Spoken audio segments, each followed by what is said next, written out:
Gusto niyong pag-resignin si BBM? Iilang piraso lang naman kayo na nagsasabi niyan.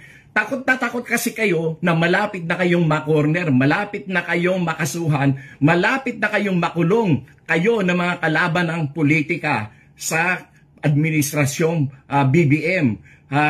Yan, nagsisigawan kayo, iilang piraso lang kayo gusto mag-resign, samantalang mas marami ang naniniwala at kumakampi kay Presidente Bongbong Marcos. Yung mga aligasyon nyo ng mga adik-adik na yan, lumang tugtugi na yan, wala nang bumibili dyan. Kahit nga noon pang binabato yung issue na yan kay President Bongbong Marcos, anong nangyari?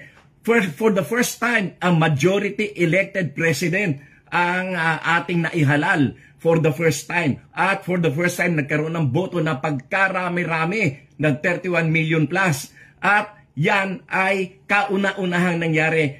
At yan ay kahit sa kabila ng paninira kay BBM na siya ay adik, na siya ay kung ano-ano mga ibinato sa kanya, and still, ibinoto siya ng mga tao ng napakarami for the first time majority sa presidential election.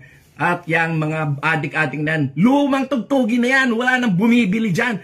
Kayo lang na mga bumibili dyan, yung mga kulang, yung mga bobo